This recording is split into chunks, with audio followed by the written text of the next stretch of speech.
I love how fast it changed from like snowy to green and foresty. I mean, obviously you still have the snow in the air, but it kind of switched pretty quick.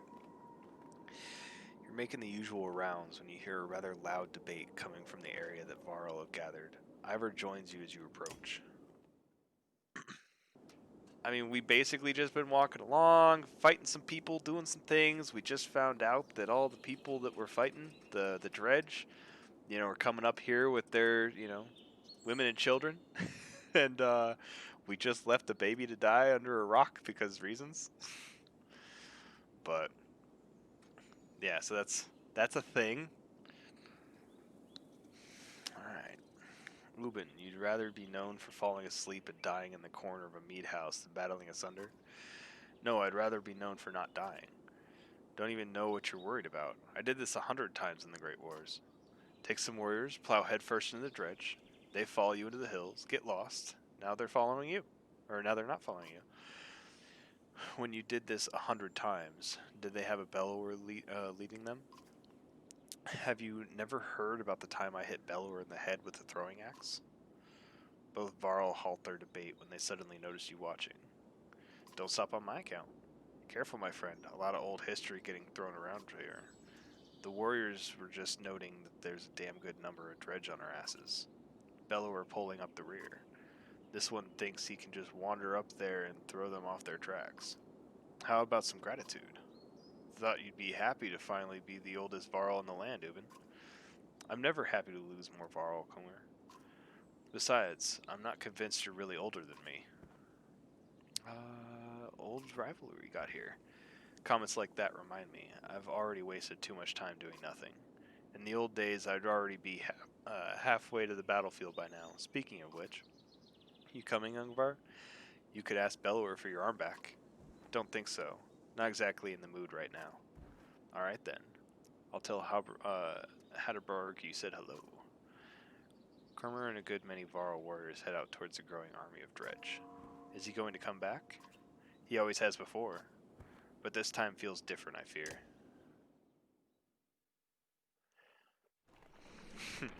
I do hate how much I just stumble over those names, though. It's just like, I think that I have them. I think I'm doing the right thing with them, and then I'm like, wait, that doesn't sound right. Those letters shouldn't go together. But, you run with it.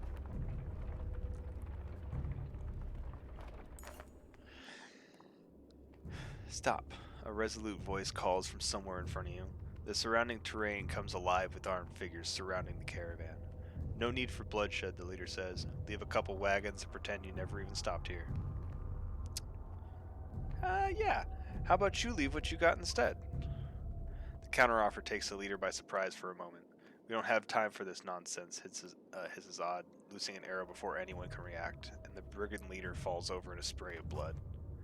Something sinister in the way Krumer laughs about this turn of events convinces the rest of the brigands to give up on their errand and beat a hasty retreat. I like your girl, Rook, he says, to which Odd gives him a dirty look. You try and steal from me, I just murder you. Pretty much how this goes. You leave me alone, I leave you alone. You fuck with me, shit goes down. Or I just die in combat, as I normally do. But we'll see. Gather around, doubters, echoes a shout in the distance as Krummer and his band of warriors break through nearby foliage. And behold the invincible Varl. The caravan is thrilled to see Krummer return safely. Did the plan work, asks Ubin. Work, responds Krummer. Of course it worked. Same old dredge. Should be another day or two at least before they even find their own asses. And if you apologize, I'll tell you how I found these, Krummer says, tossing you a pair of leather gloves that look big enough for a Varl. He leans in close, whispering so Ubin can't hear. Had something to do with a raven's nest and a hair tie.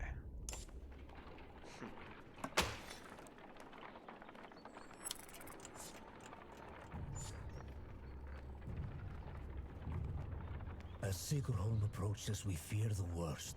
The once calm lake surrounding it now looks like a bowl that has been flipped. Proud homes sinking into muddy water. A side effect of the quake. What has the rest of the world become on the other side of those mountains?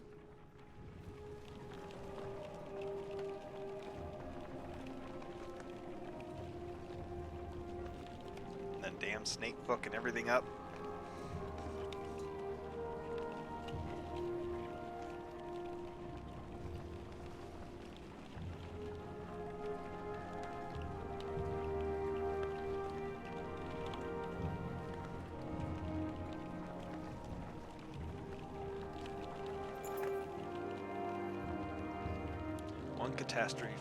One catastrophe to another is as odd as you pull into Sigerholm. The town appears to be sinking into the lake. Townspeople peek from dark windows and makeshift hovels further up the hill. No, says Ivan, looking frantic. Where is she? He runs to the front of the caravan, looking out over the water. Juno isn't here, and you get the creeping feeling you're not welcome either. Going upriver looks out of the question. The beach is bare, aside from the occasional skeleton of a ruined fish boat. You reluctantly set up camp in the sinking town.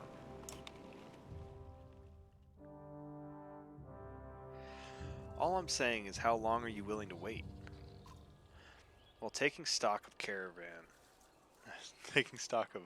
caravan, you're inadvertently walked into a debate between Odd and Ivan. As long as we need to. And I think we need to get out of here. I don't feel good about this place. Why? What's wrong? Something doesn't feel right. The people here are staring at us like those vultures in the wastes. I'm sorry, Ivan. I think Odd is right. I saw a man. The whole time we were setting up, he was just watching me. In a creepy way. And how long before the dredge find us here? Juno will come. Just give it a little bit more time. Rook, listen to me. I need you to trust me on this. I don't know.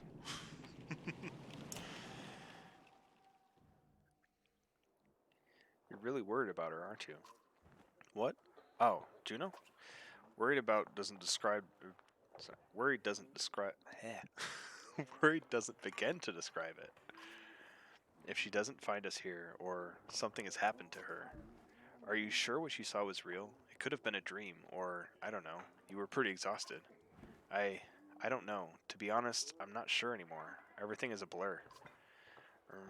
Don't tell the others I said that. I have to hope it wasn't just a dream. What's it like to be a mender? Being a mender? I guess I never really thought about it like that. It's just part of me.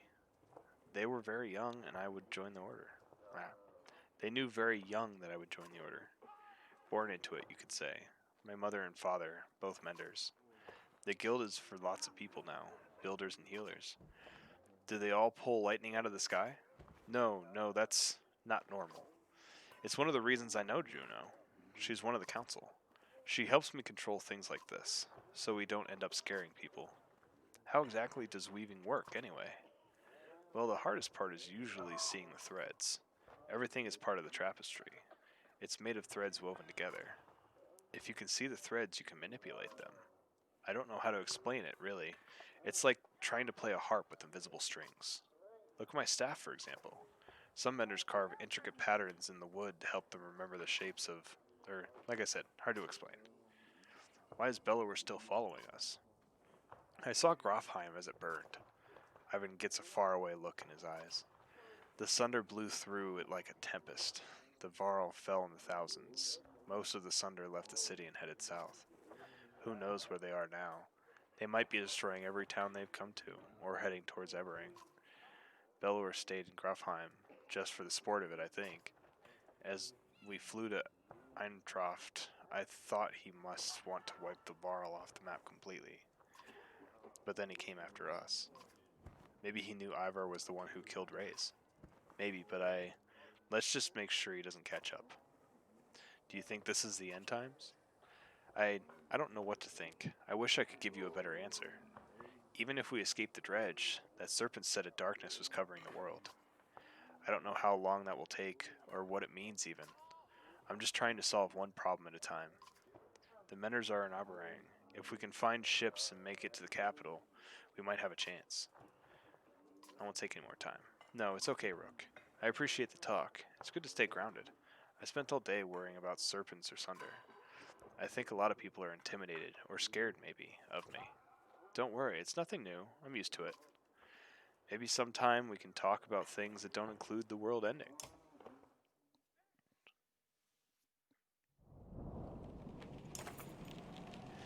Scuffle is broken out in front of the houses. Thief, shouts one of your people as a group of strangers flee from your camp. Odd is already running their direction. They took our supplies, you hear from nearby. Chase the thieves. That's probably a bad idea. Come on, you shout, and several join you in the chase.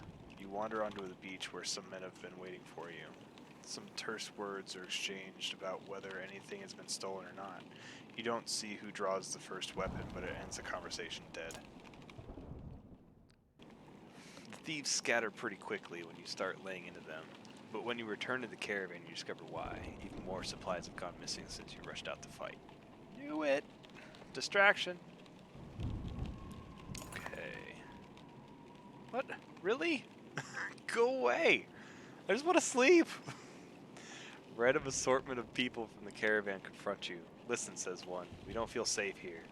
I don't know anything about menders or whatever, but we're going to leave, and I hope you'll join us. Looks like a couple dozen people, farmers and fighters alike, feel the same way.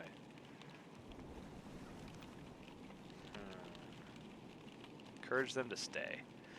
Make it very clear they're not interested in discussing the issue, shaking their heads and setting out. Without the rest of the caravan ready to go, there's little you can do to stop them. You hope they make it, and that you haven't made a mistake yourself. Damn. Lost a huge chunk. Can I just sleep now?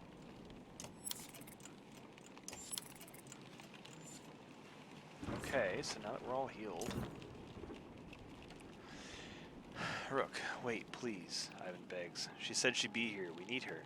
You can tell he's terrified of leaving, as though he'd given up on Juno. Sure, she'll catch up with us. Ivan looks out across the lake with a 1,000-mile stare. He says nothing. We've got problems, says Ivor. The whole place is flooded. We could try to walk the muddy parts, but it'll be slow going. We could try to float the caravan over the lake, but we might tip or get stuck. Or we could just go around the whole thing, but no idea how long that'll take. What do you think? Bad, probably still bad.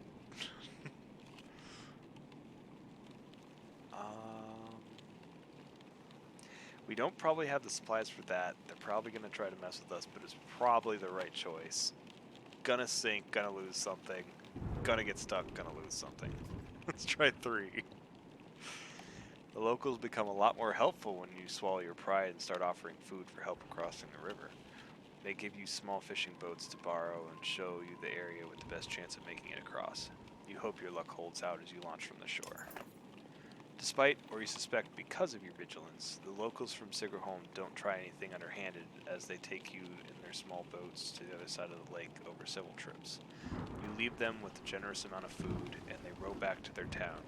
You hope it's worth it to buy some space from the Bellower, who will have to drag his armies through the mud on foot.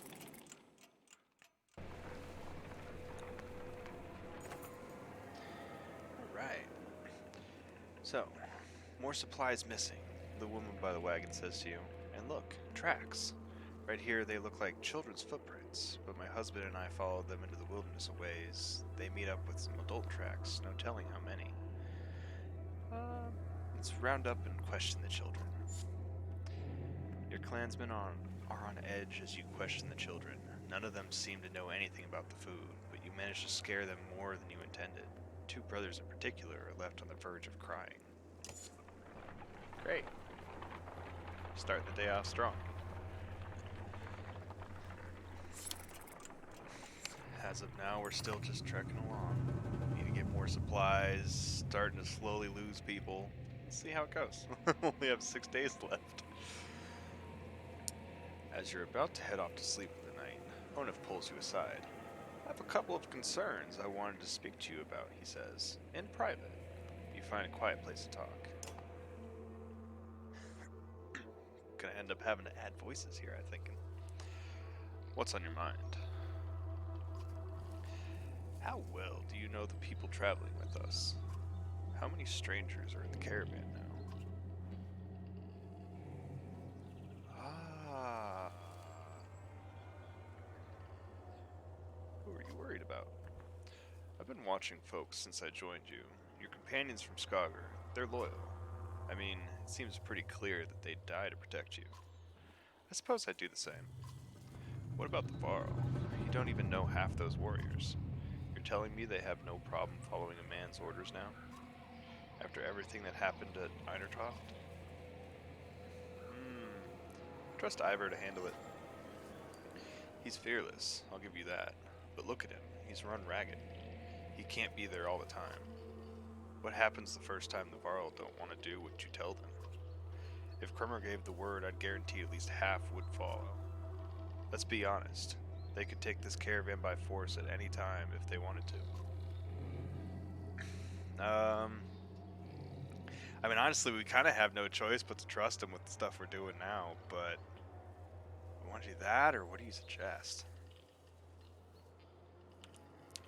Let's go ahead and say, what do you suggest? I suggest growing some balls instead of hoping it all works out, Rook. They're not the biggest problem, though. There's a mender with us, a mender who pulls lightning out of the sky and tells us what to do and where to go. Myself, I think we lucked out when his mentor didn't show up in Sigerholm. Ivan's just the apprentice. What in the depths is his master capable of? Think about it, Rook. What do you really know about Ivan?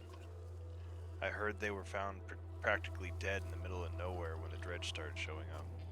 Then an enormous serpent shows up at Irontoft after tearing the world in half, takes one look at Ivan and bolts. Suddenly, they need our help instead of the Mender's Council? How does that make any damn sense? Honestly, it makes some valid points, but let's try and keep things at least somewhat civil. Or Ivan might be. I'm grateful for what you're doing to get us this far, Rook. But it's always been about trust. I think it's time to part ways, so to speak. Nothing personal. Suddenly, you gasp for air. When you look down, Onif is holding a knife buried deep in your ribs. Oh, hell no! Your vision blurs and blood fills your sight.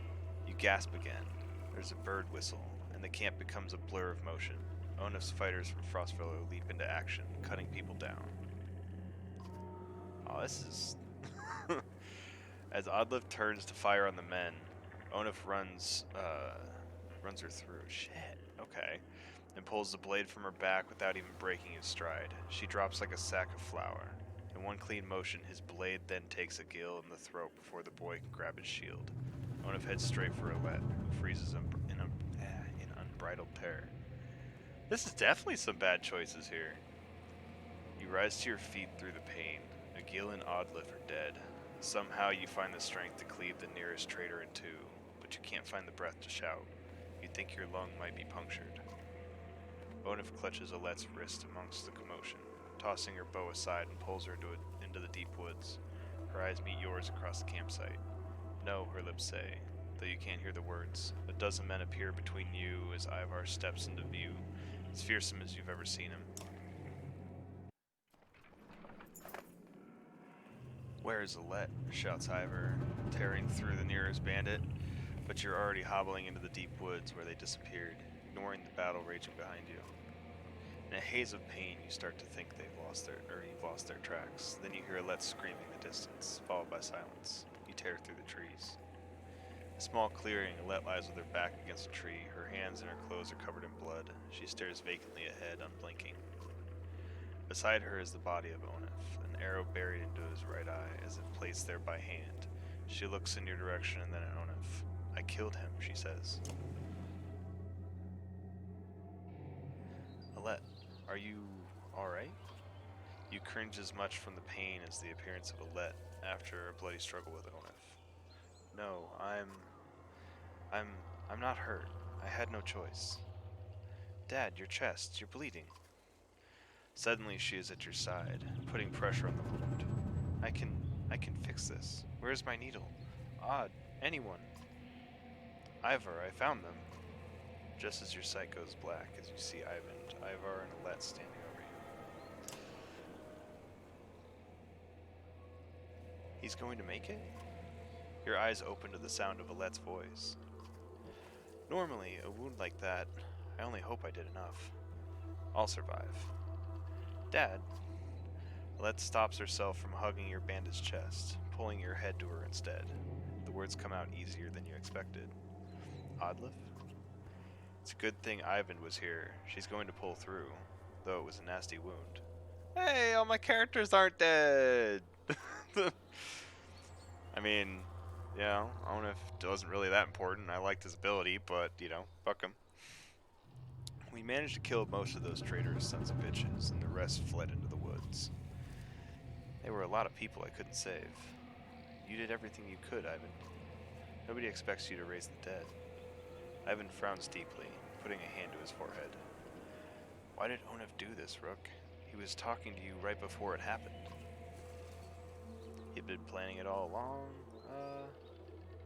He thought my leadership would get us killed. Utter bastard. All this time we had no idea. Ekkel killed a good half-dozen of Onif's men by himself. He told me Onif was running Frostville the whole time. He left Frostville behind when he saw a better opportunity. Guess that relationship is over. Ekkel was always just the barking dog you put in the yard to find out who your enemies are. It was no accident Onif went after those of us from Skugger. He must have thought with us gone, he'd take the banner and the rest would fall in line. Or worse, they'd take all the supplies for themselves and leave the rest as dredge bait. We have to be more careful. We can't just let anyone join the caravan anymore.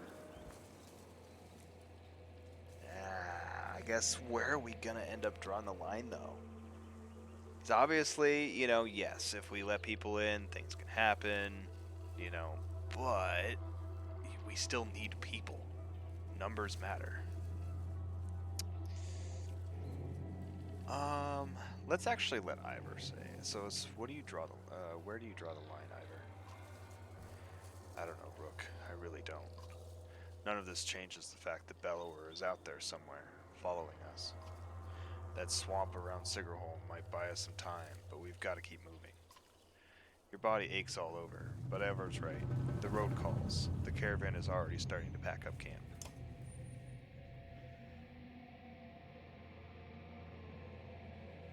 Alright, well, I guess we can check and see. They're probably just going to be injured, but... How's the wound? You notice Odliff wince as she rises to greet you. It's doing a lot better.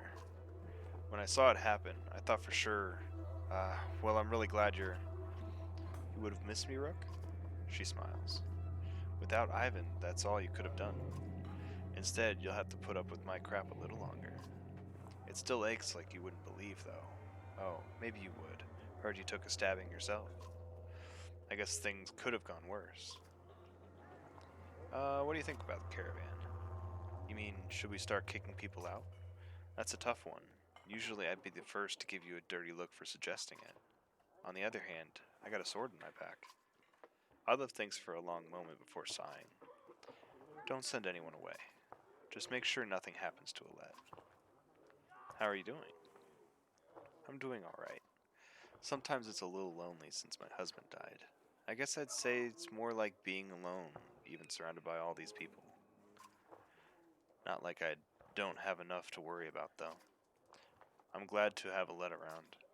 And you, Rook. And I'll let you get some rest. Okay, thanks. I'll take you up on that. You're welcome to keep me company. When I'm a little more awake, I'll talk to you later. Ooh, woo. It's interesting. And then we'll talk to him, talk to his... How about your brother and Betrayal and all? Look who it is. Still not dead. How are things, Rook? I can never guess with you, Akil. I heard you helped drive off the traitors when Onif attacked us. And it leaves me always wondering, what's your deal?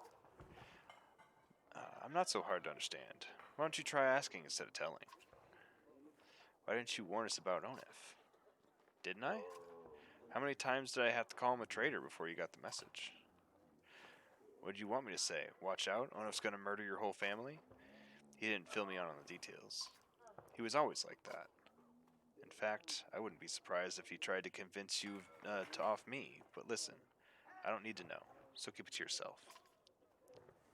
Why'd you stick with them? I don't know, Rook. Family makes you do weird things.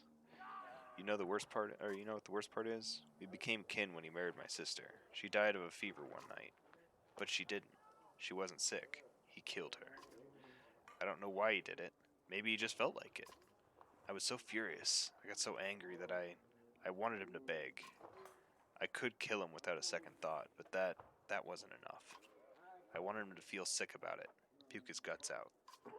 And somehow that turned into over time. He never cared, and I gave up and did what he wanted. Don't know how it happened, but when I attacked you in Frostville, guess I'll just say it wasn't my idea. And you're welcome to stay with us. Honestly, yeah. I had no plans to go anywhere. So you're gonna let me walk around with my own axe and everything? It doesn't mean I'm not watching you. I can accept that. You're a good man. And I need to get going. And I need to take a piss. You're not the only busy man around here, you know. You shake your head as Akil steps away from camp. I don't know if we have enough supplies. That's my worry. Because we're sitting at 5 days and I don't know how far away we are from a town. Yeah, cheap company over promises for sure. While walking, the words of a mother's song reach you. It's soothing, nuanced, and about your current journey. When she finishes, a man begins a tale of his own in verse. The woman quickly responds with another poem, and the entire caravan slows to listen to the entertaining competition. I'm gonna say ignore the poetry contest and keep an eye out for an ear out for danger. The laughter and cheers continue behind you as you put some space between to remain undistracted. The male contestant soon admits defeat, and the clansmen quickly march on, thankful for the light-hearted distraction. Well, I'm dead, but I don't want my people in here to die. My characters that I actually somewhat care about. Please be a town. Please give me supplies. Even though I just decided to waste all my renown. Villagers here are completely oblivious to the destruction that's coming. All we've seen is some dark figures far off, they tell you. Aside from a few young families, they're reluctant to pick up their things and join you. Farm things or something. Because, I mean, we've been out here for 128 days. You know, and as I was saying in the beginning, nobody's died of dysentery yet, but not gonna put it past them. Yes, do the thing! A boy has gone missing from the caravan, along with a good number of supplies. No! The boy's younger mother begins to sob. Some men in the woods made us. Said we had to give them food or they'd kill us. And don't tell nobody. My brother went over there. My brother went over there, he points. Honestly, they took a good number of supplies. I feel like they're probably just trying to distract us.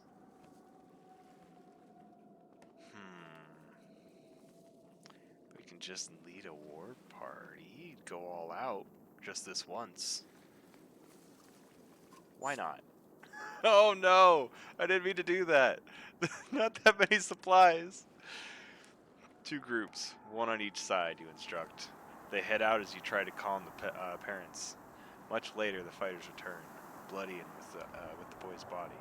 We cut them down, says an archer, but we couldn't save the boy. At least I got some of the supplies back. I am like right there, probably about to die by supply loss. Up ahead, a scout shouts. Some giant hall, but it's empty. You approach the structure but recognize none of the markings. The walls seem unsteady at best. Finally, sleeping beneath a roof, you overhear. Several families begin unpacking. Keep everyone back until you're certain it's safe. Several volunteers search the building with weapons drawn. Just as they're announcing an all clear, a Varl leans against the support, which gives way and a third of the structure crumbles. Luckily, no one is injured, but you leave the crumbling building behind.